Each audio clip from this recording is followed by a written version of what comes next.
आदाब नाजरीन, गुलिस्तान न्यूज देख रहे हैं आप। मैं हूं आपके साथ अतिया मुजीब। शुरुआत करेंगे सुर्खी खबरनामे की। सबसे पहले नजर डालेंगे कुछ अहम सुर्खियों पर।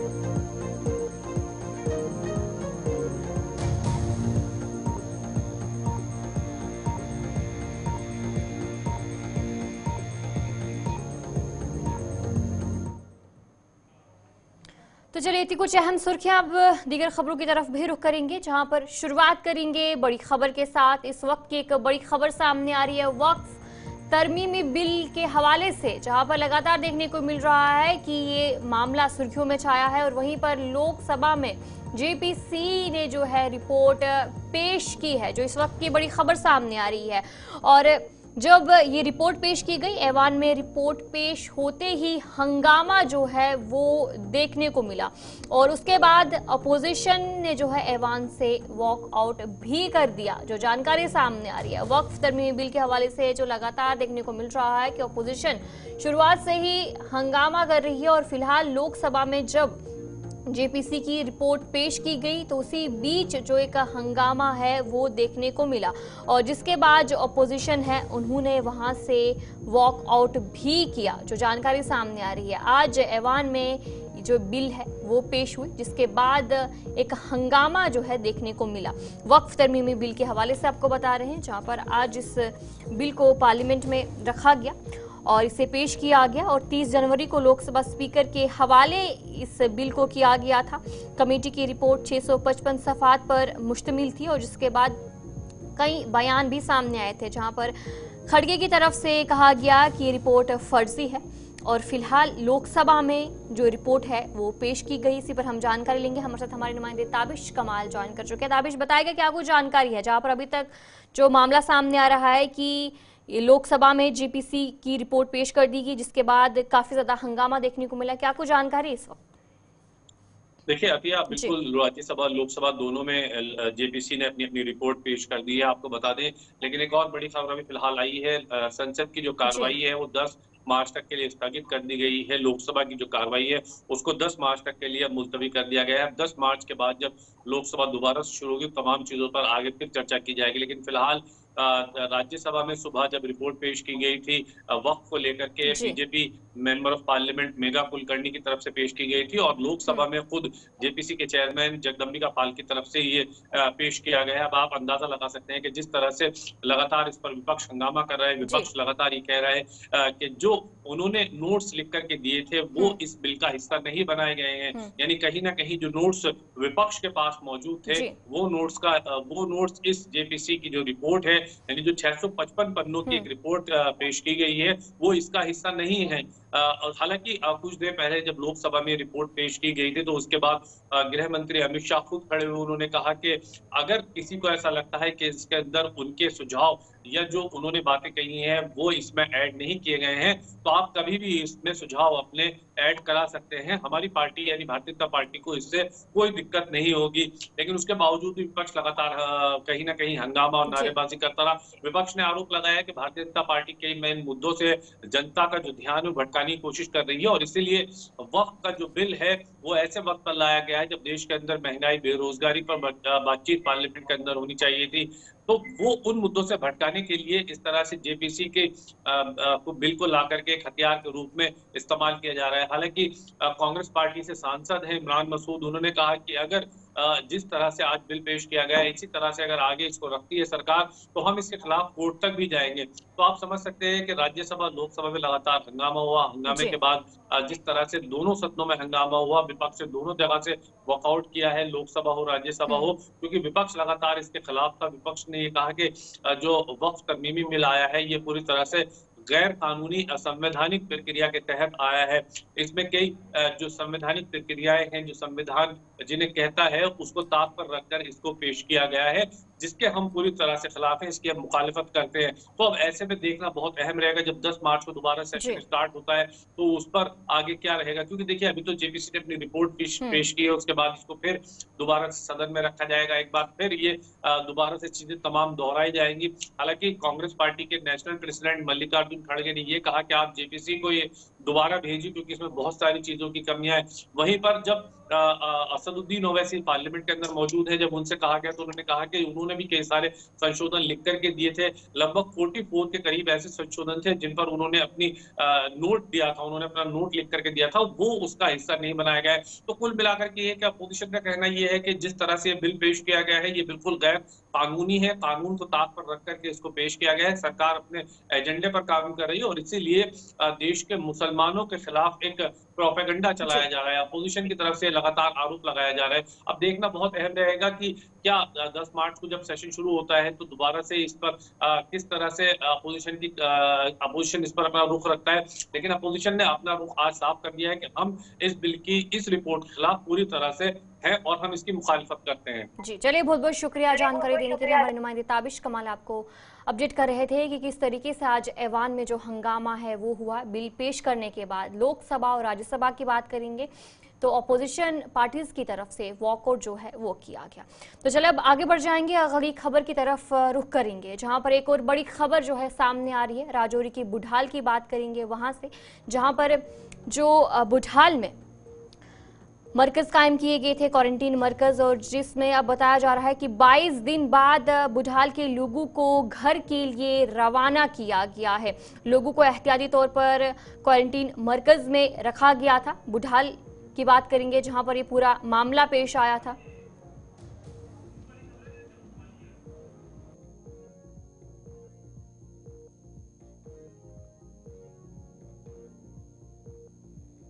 जहां पर बुढाल के हवाले से बात करेंगे। लगातार जो पुरस्कार तरीके से लोगों की जान चली गई थी, जिसके बाद लोगों के लिए क्वारंटीन सेंटर बनाया गया था और वहां पर लोगों को रखा गया था और उनका इलाज चल रहा था। और अब जानकारी सामने आ रही है कि 22 दिन बाद लोगों को घर के लिए रवाना कर दिया गया है, जहां पर एहतियाती तौर पर क्वारंटीन मरकज जो है वहां पर बनाए गए थे बुढाल के हवाले से।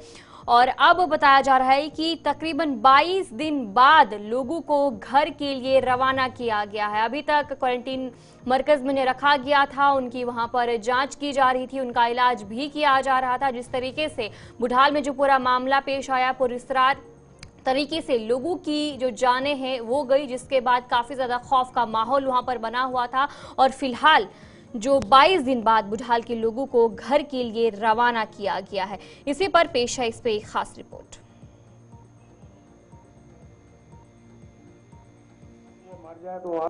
बुढाल मुतासरीन को आज 22 दिन बाद अपने घरों के लिए रवाना किया जा रहा है। पिछले महीने की 8 तारीख को इन लोगों को राजौरी के 2 मुख्तलिफ क्वारंटीन सेंटर में लाया गया था, जिनकी तादाद 300 से ज्यादा थी, क्योंकि इस इलाके में 7 दिसंबर के बाद 17 लोगों ने अपनी जानें गंवाई, जिसमें मासूम बच्चे भी शामिल थे। और उसके बाद इंतजामिया ने इस सिलसिले को थामने के लिए इन लोगों को क्वारंटाइन किया और राजौरी के अंदर लाया, जिसके बाद हालात तो बेहतर हुए, मगर इन लोगों को अपने घरों के लिए दोबारा रवाना किया जा रहा है, जिसके चलते इन लोगों के चेहरों पर खुशी भी और गम भी। खुशी इसलिए कि अपने घरों को लौट रहे हैं, गम इसलिए कि कुछ 17 लोगों ने अपनी जानें गंवाई। क्यों गंवाई इसका इल्म अभी तक नहीं हो पाया, जिसमें मासूम बच्चे भी शामिल हैं। आप देख सकते होंगे इस वक्त ये छोटे छोटे मासूम बच्चे जिनको आज अपने घरों के लिए दोबारा भेजा जा रहा है, क्योंकि पिछले 22 दिनों से इनको राजौरी के 3 मुख्तलिफ सरकारी इमारतों के अंदर क्वारंटाइन किया गया था, जिसमें boys high secondary school Rajouri, nursing college Rajouri और मेडिकल कॉलेज राजौरी के अंदर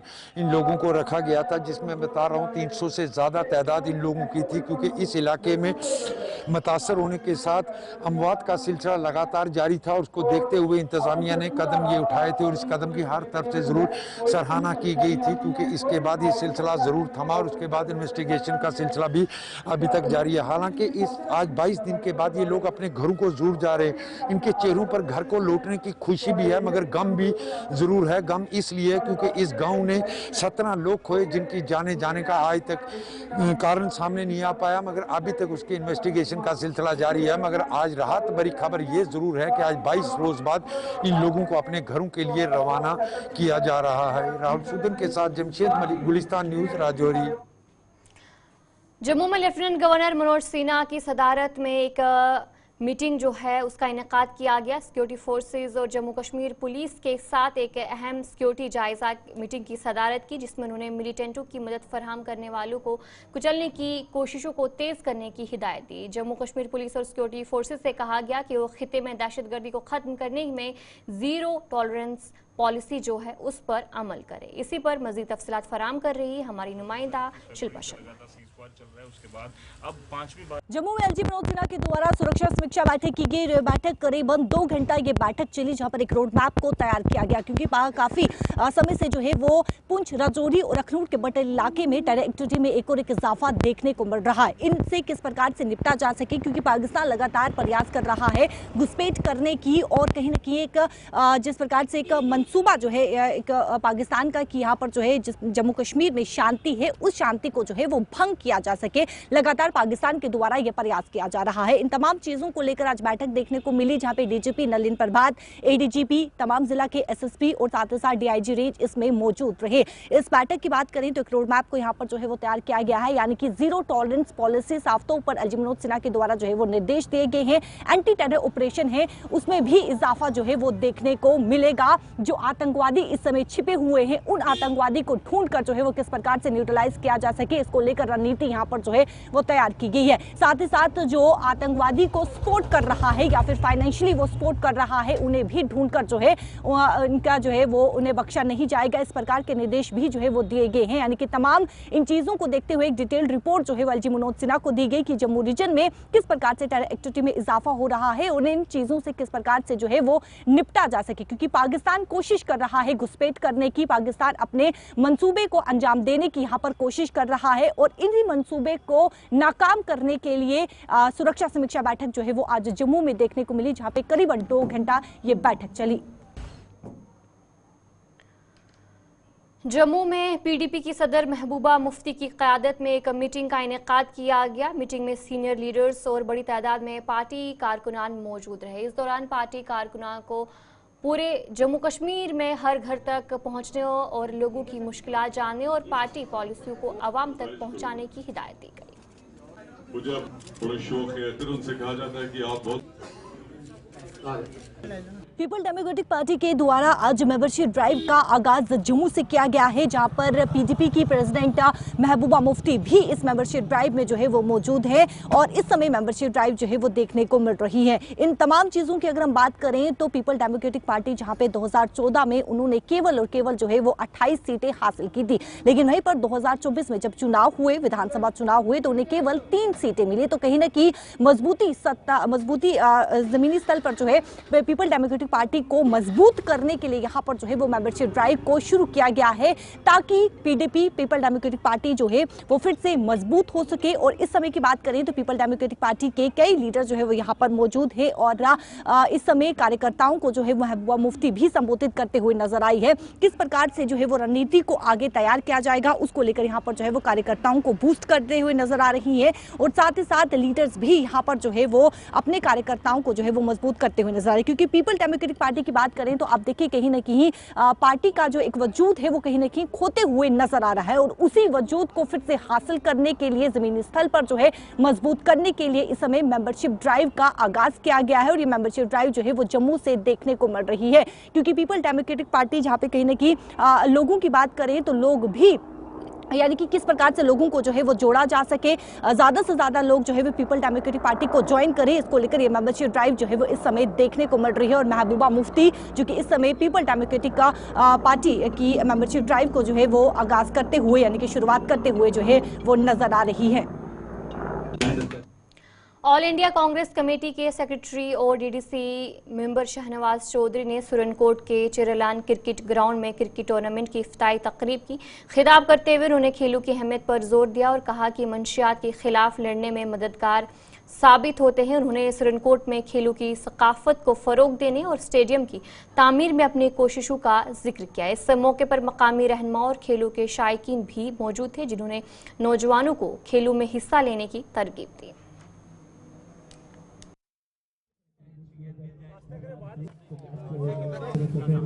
रहमान रहीम, मेरा नाम मुर्सामन भट्टी है।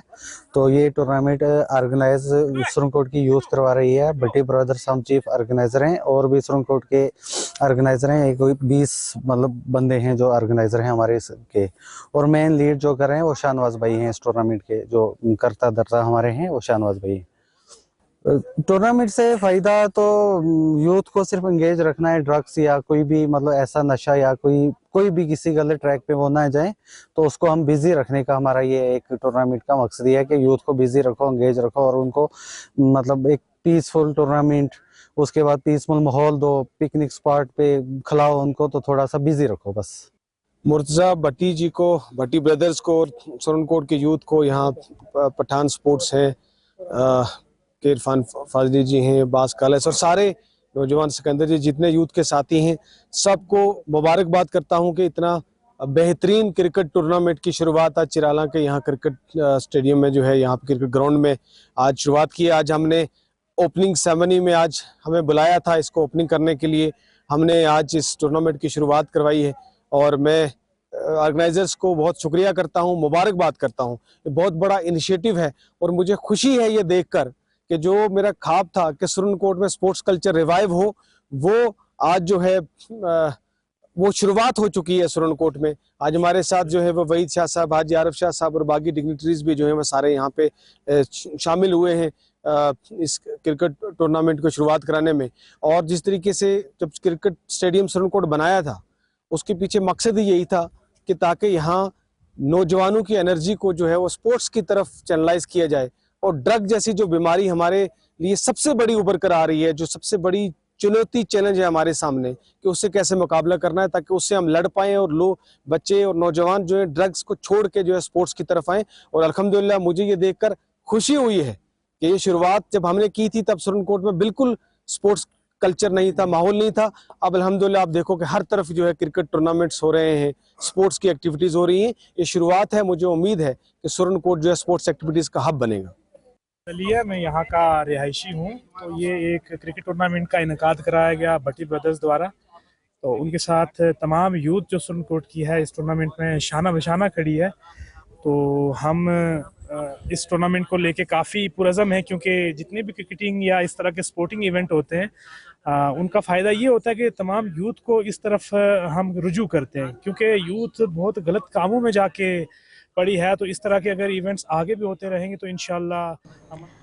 बिजबिहाड़ा के एमएलए डॉक्टर बशीर अहमद वीरी ने दादी नहर पर पदयात्रा शुरू की, जो आबी वसाइल के महकमे के अफसरान के हमरा थी। दादी नहर एक आबी कैनाल है जो अनंतनाग के सेगफूरा इलाके में वाक़या है। देखिए, मेरा मानना है कि जो आज तक ये बहुत सारे मतलब डेंस फॉरेस्ट में निकलती है ये कैनाल, ये पहाड़ों के ऊपर से गुजरती है। शायद हमारे जो सीनियर ऑफिसरान हैं एग्जीक्यूटिव लेवल पे है, उन तक से ही डाटा नहीं पहुंचता होगा।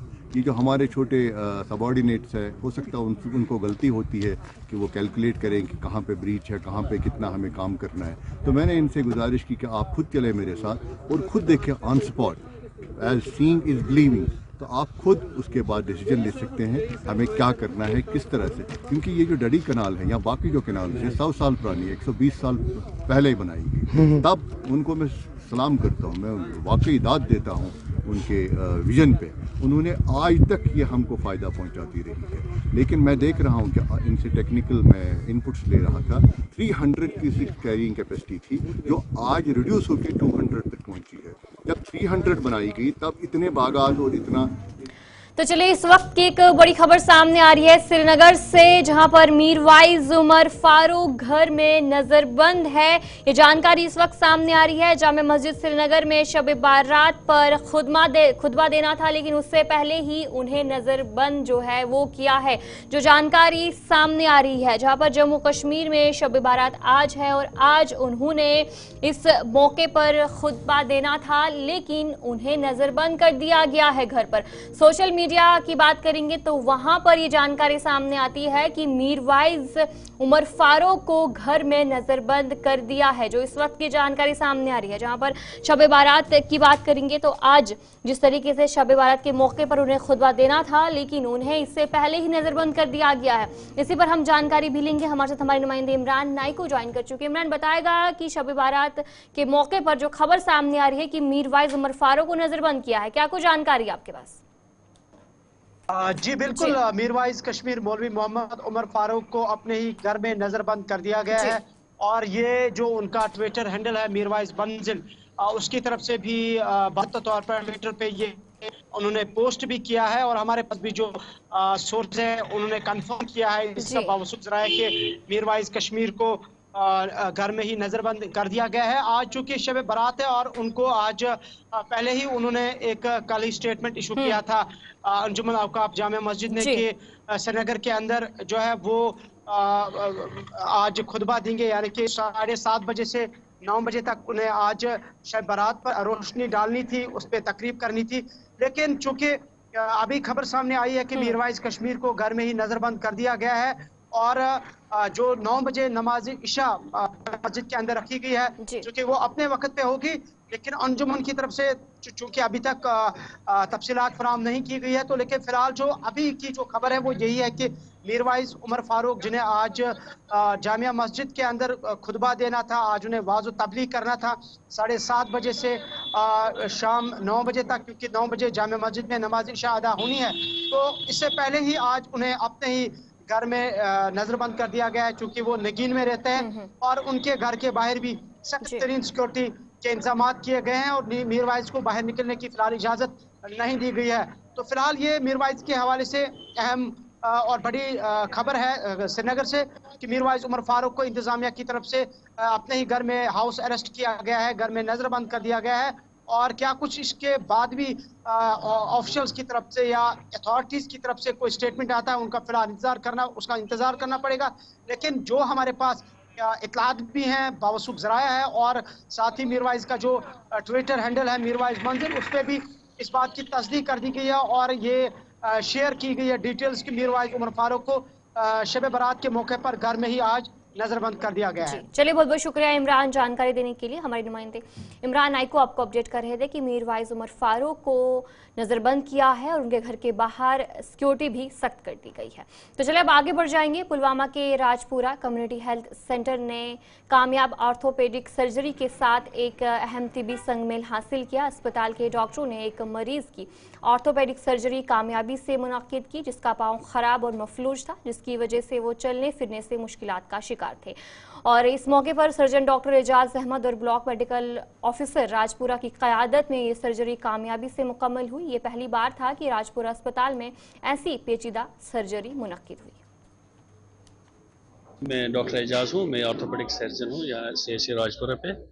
यहाँ पे हमें पेशेंट आया था OPD में, ये प्रेजेंट कर रहा था विद डिफ़िकल्टी इन वॉकिंग और इनको डिफॉर्मिटी फुट थी। हमने इवेलुएट करके इनको एक प्लान किया, हम एक ऑस्टियोटॉमी करेंगे इनको, तो उससे इनको शायद बेटर हो जाएगा। फिर हमने पेशेंट को एक्सप्लेन किया सारे रिस्क और प्रोग्नोसिस, फिर पेशेंट का कंसल्ट लेके हमने इसको सर्जरी की और इंशाल्लाह अल्लाह की मदद से सब कुछ ठीक रहा। यूजुअली ये जो प्रोसीजर्स है ये CHC लेवल पे नहीं होते हैं, तो हमारे BMO साहब की मदद की वजह से और उनके अप्रोच की वजह से हम ये सर्जरी यहाँ कर पाए। ये सर्जरी हम इंशाल्लाह फ्यूचर में और करने वाले हैं राजपुरा में, और इससे बड़ी भी प्रोसीजर्स हमारा प्लान है। यहाँ थायराइड तमें गोल्ड खत्म खोरस तो गो नेट अंदर कुनत अत नान वाशा पाशा कहें पे वारिया करना सर्जरी तो पे बह राजपुर तो कोर एजाज साहब ऑपरेशन यव शुक्र खुदायस कुन असल पाठ।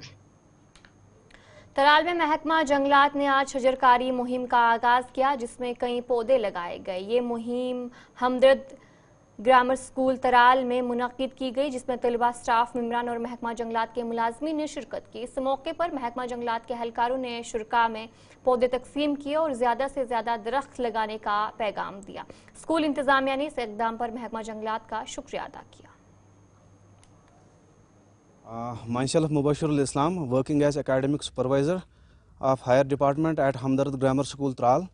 we are actually today we have gone for a plantation drive, and our students and staff, they have proactively participated in this plantation drive, and we appreciate the initiatives of this Forest Department Division Avantipora, who have provided us with the saplings of this deodar and other wild species.